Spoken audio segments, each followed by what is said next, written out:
Hi, I'm Charles with AniCap. Previously, a man named Bai is constantly reminded of the fact that he has not been able to have a breakthrough into the next realm of cultivation even after 3,000 years.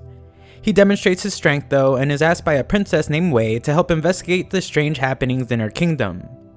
The story continues as Wei sits with her father's future wife Su as she tries on some dresses. Wei realizes her father's heart has been weak lately and offers to help Su put on more layers of clothing. Another look at Su's scar reminds Wei of the stories Su had told her about how she is the child of a human and a monster king. Thousands of years ago, a war broke out between humans and monsters, and the monster king was just a warrior in the monster's army.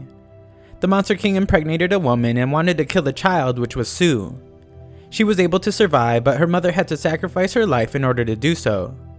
Su states that even though her mother was a human, Su was the only one of the monster king's children that fully inherited his monster bloodline.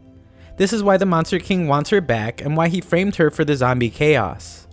He thinks that making the humans hate her will force her back to the monster realm. She vows to never go back though and reveals that she has been preventing the monsters from killing again in the mortal world. Wei wants to rush back to the kingdom and tell everyone Su is innocent. In order to do that though, they must find who is behind the zombie chaos, so Wei offers her assistance.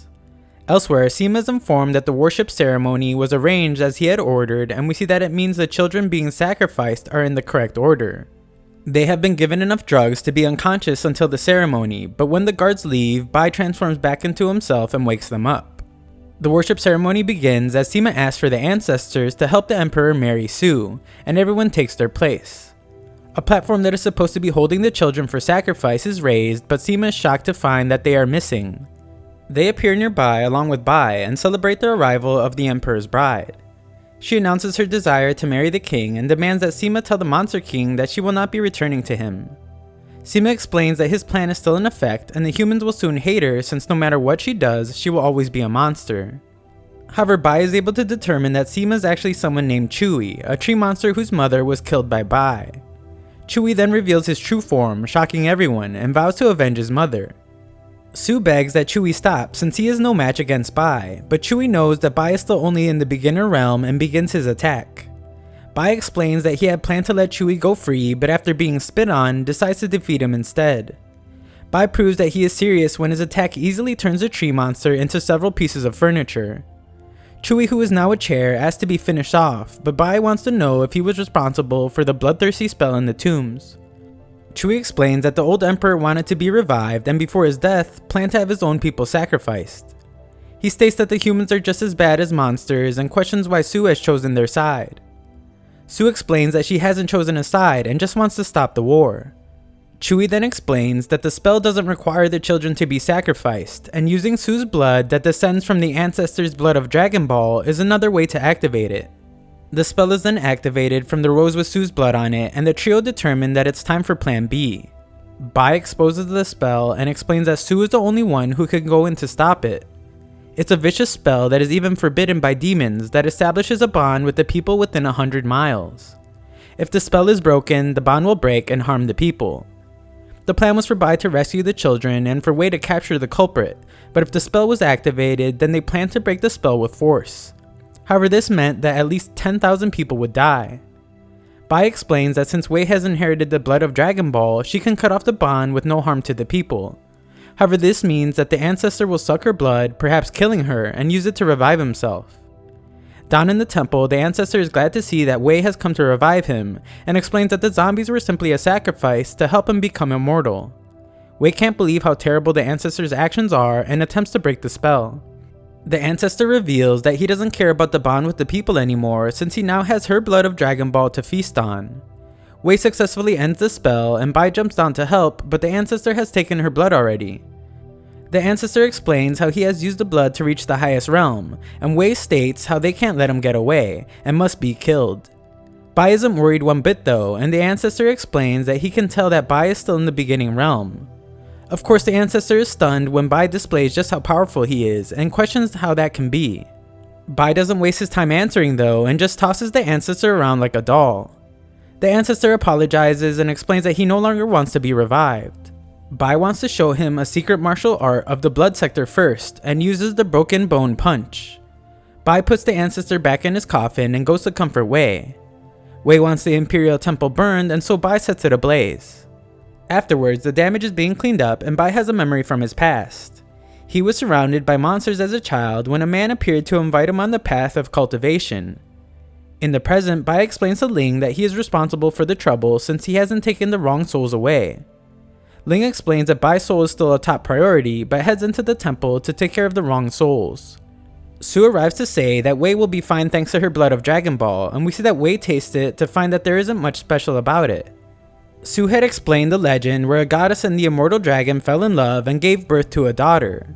This means Wei's blood is precious and must be kept a secret since revealing it would put her in danger. Wei then wonders if Bai is really so powerful since he is stuck in the beginner realm.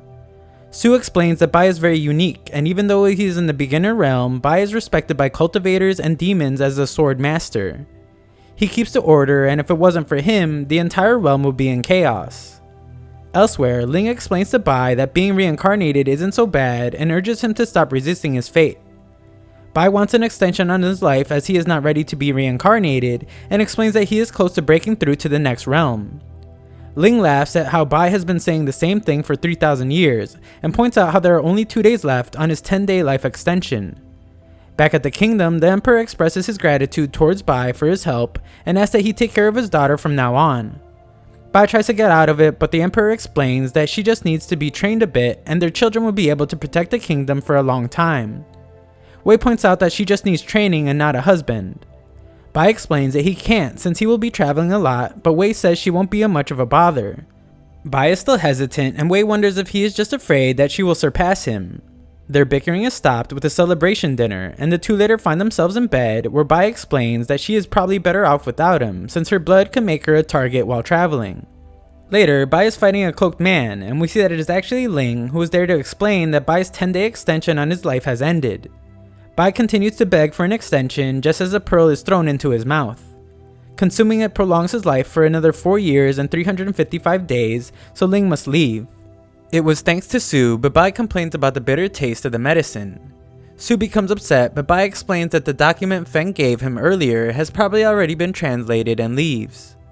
Ling wonders why Su bothers to help Bai so much, but she points out how Ling has always helped him as well.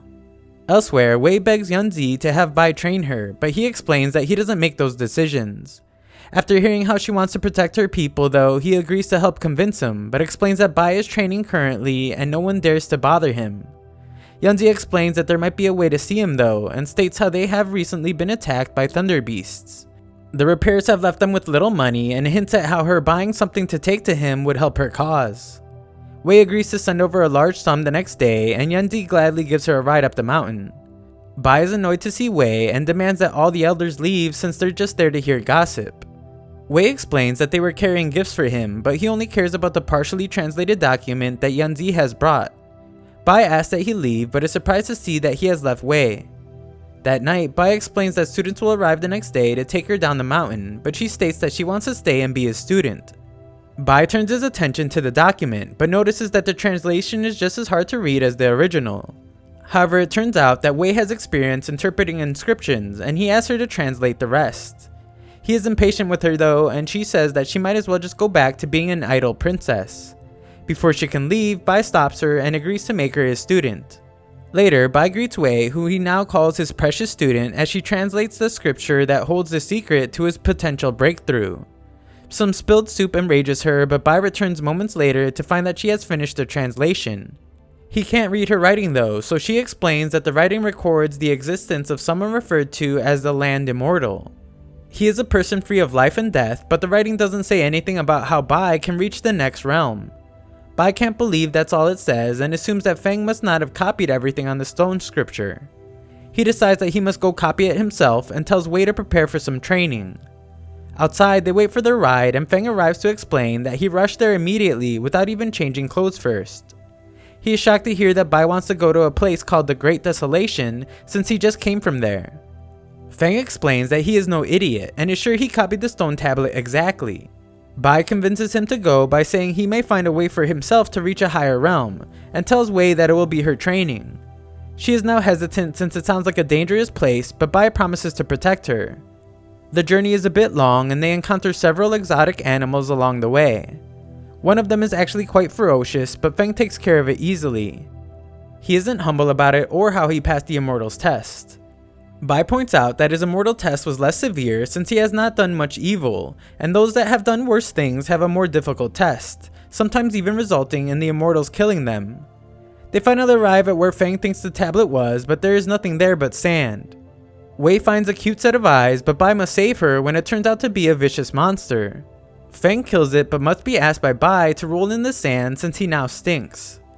Wei is injured though, and the blood from her wound activates a spell that reveals the stone tablet. The tablet is much larger than Feng remembers, and Bai asks Wei to begin translating. The second she touches the tablet though, an earthquake begins and an entire city emerges from the ground. The place is quite frightening though, and people can be heard but not seen. Wei mentions how the tablet said something about the land immortal being good at spatial magic, and they assume the voices might be from souls in the Hades realm. Bai wonders if she saw anything about having a breakthrough, but she didn't have time to read the rest of the tablet. As they go further into the city, a loud bell can be heard, and Feng points out that their spiritual energy is being taken away. They notice that Bai ended up ahead of them and realize that her low cultivation level has resulted in her being attracted by the bell. Bai attempts to get Wei to gather her spiritual energy, but she doesn't, and Bai decides to counteract the sound with his own sword. It works, and he tells Feng to get her away from the sound of the bell. Bai stays though and finds the tablet so that he can copy the writing. It's simple enough at first, but the tablet starts sinking faster and Bai has to rush. He manages to finish, but Wei has lost most of her spiritual energy, and we see a spell activate as they leave. Back at Bai's mountain, Feng and Yunzi check to see how well Wei is recovering. Bai emerges to tell them that they are being too loud and that Wei will make a full recovery since he gave her some of his spiritual energy. Bai hands them a copy of the stone tablet and instructs them to find someone to translate it immediately. Elsewhere, one of the orbs released from the spell at the stone tablet traverses some land and enters a tree. A while later, two travelers find that the area where the tree was now has a large building in its place. A look inside shows a mysterious robed person sitting on a throne. Thanks for watching part 2, future parts will be in a pinned comment below.